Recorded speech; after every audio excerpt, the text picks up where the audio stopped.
Désolé, l'Internet chez nous au Liban est très nul, hein. Oui, c'est ça. Et, Bon, mais on médite pendant ce temps, ça nous va bien. oui, excusez. Maintenant, vous m'entendez? Oh là là. Jacques? Voilà, docteur. Voilà, une réapparition. Je ne Oh là sais là. pas si c'est une ascension ou une descente de Louis.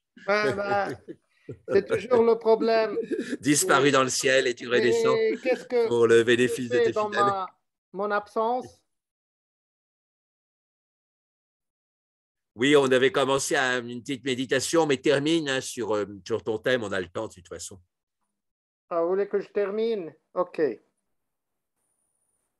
Oui, c'est mieux. Donc يطرح العالم ميرسي إلياد هذه الإشكالية المهمة ويحاول أن يقدم لنا أجوبة عنها. يقول إن التعارض بين أهورا مازدا والديفاس كان قد تحدد سابقا في العصر الهندو إيراني، لأن الهند الفيدية كانت عارضت الديفاس بالأزورس، مع الفارق أن القيم الدينية في الهند قد تطورت إلى هاتين المجموعتين في معنى مخالف لما هو في إيران.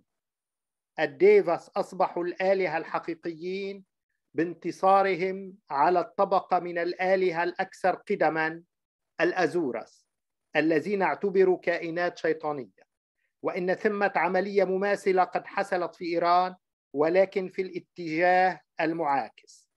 الآلهة القديمة الديفاس تشيطن. ويخلص إلياد إلى أن أزور الكبير والهندي فارونا قد أصبح أهورا مازدا.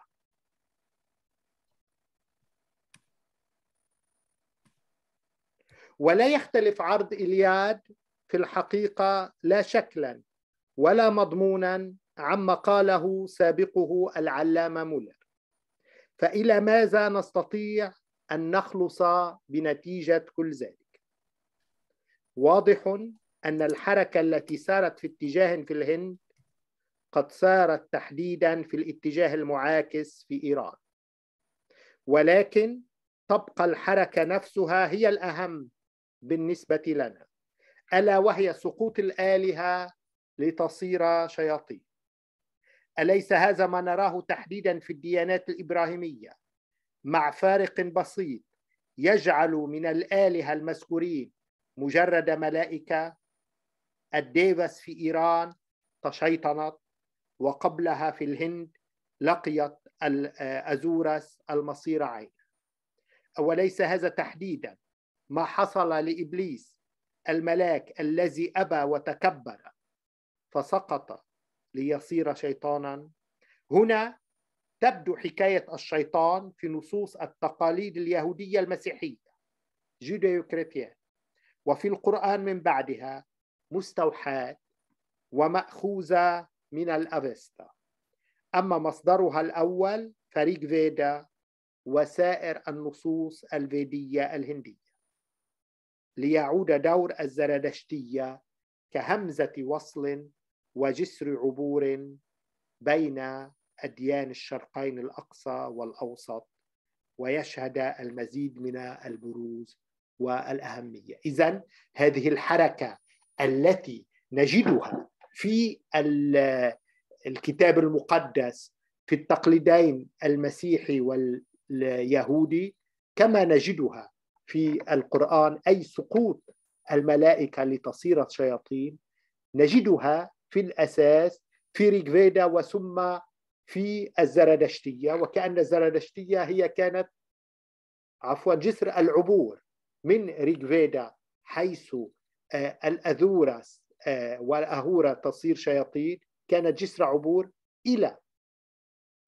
الكتاب المقدس البيبليا حيث الشيطان تكبر وصار، كان ملائكا كبيرا تكبر وصار شيطان. En fait, la présentation d'Iliade ne diffère pas dans la forme ni dans le contenu de ce qu'a dit son prédécesseur, le savant Müller. Alors, que conclure de tout ça? Il est clair que le mouvement qui est allé dans un sens en Inde est allé précisément dans le sens inverse en Iran. Mais le mouvement lui-même reste le plus important pour nous. La chute des dieux pour devenir des démons. N'est-ce pas exactement ce que nous voyons dans les religions abrahamiques, avec une légère différence qui fait des dieux susmentionnés de simples anges, donc au lieu des dieux, on a des anges. Les Devas ont été diabolisés en Iran. En avant, cela en Inde. Les Asuras ont connu le même sort. N'est-ce pas exactement ce qui est arrivé à Satan? L'ange qui a refusé et été arrogant et est tombé pour devenir un diable. Ici, l'histoire de Satan apparaît dans les textes de la tradition judéo-chrétienne et dans le Coran par la suite, inspiré et tiré de l'Avesta. Il reste que sa première source est le Rig Veda et d'autres textes védiques indiens, de sorte que le rôle du zoroastrisme en tant que lien et pont entre les religions de l'Extrême-Orient et du Moyen-Orient est revenu à avoir plus d'importance et un rôle pivot. Je ne veux pas tarder encore plus du moment que j'étais coupé, mais donc je conclus en signalant que l'essentiel, c'est ce mouvement dans le Rig Veda et par la suite dans l'Avesta. On trouve ce mouvement des dieux qui deviennent des démons. Le même mouvement, on le trouve dans la Bible et par la suite dans le Coran, mais c'est des anges. Et là, le Biruni disait d'ailleurs que les dieux, les divinités, les déités du Rig Veda, ce n'est que des anges dans les traditions abrahamiques. Et là, donc, les anges qui tombent pour devenir des démons. On trouve ça dans la Bible, on le trouve dans le Coran. Comme si essentiellement ce même trajet, ce même mouvement qui était à l'origine essentiel dans le Rig Veda est passé dans la tradition biblique à travers ce pont entre les deux mondes qui est le zoroastrisme. Et c'est là qu'on trouve l'importance du rôle et de l'emplacement du zoroastrisme géographiquement et historiquement comme étant un pont entre les deux grandes traditions de religion actuelles dans le monde, la tradition extrême-orientale et la tradition moyen-orientale, ou plutôt la tradition abrahamique. Et voilà, je conclus par ça et à une prochaine présentation. Et merci pour votre écoute et je m'excuse pour cette coupure qui est déjà en dehors de ma possibilité. Voilà.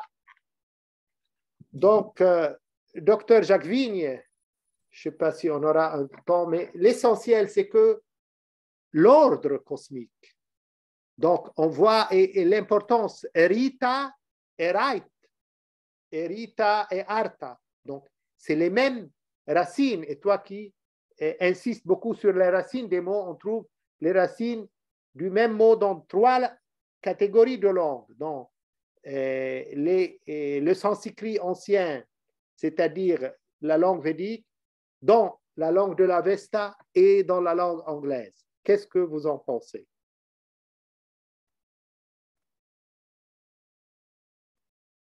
Oui, il y a le terme ritu qui est très intéressant aussi en sanskrit du Rig Veda, mais aussi c'est passé en hindi, ça veut dire la saison. Et donc, ça veut bien dire ce qui est régulier dans la nature.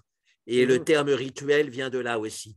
Le rituel est quelque chose de régulier et la liturgie ancienne, a priori, est aussi saisonnière. Elle suit les saisons. Hein, on trouve ça dans et encore Rita qui devient Dharma. Peut-être moins dans l'islam parce qu'il y a le rythme lunaire.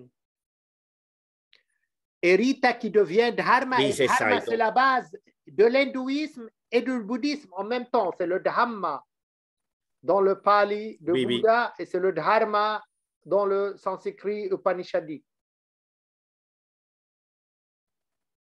Oui, oui. Voilà. Maintenant, on va passer à la méditation. Ça fait penser à une phrase de... Phrase 2. Oui, donc justement, on va travailler sur la méditation et la non-violence. Et j'ai été à un séminaire sur Graf von Durkheim. Aujourd'hui, c'est quoi le thème de la méditation? Samedi dernier. C'est quoi le thème? C'est dépasser les émotions perturbatrices, à la maîtrise des émotions perturbatrices. Et donc, on va travailler déjà sur la violence et puis ensuite, on va faire une méditation de purification à la tibétaine. Donc, je vais arrêter pour reprendre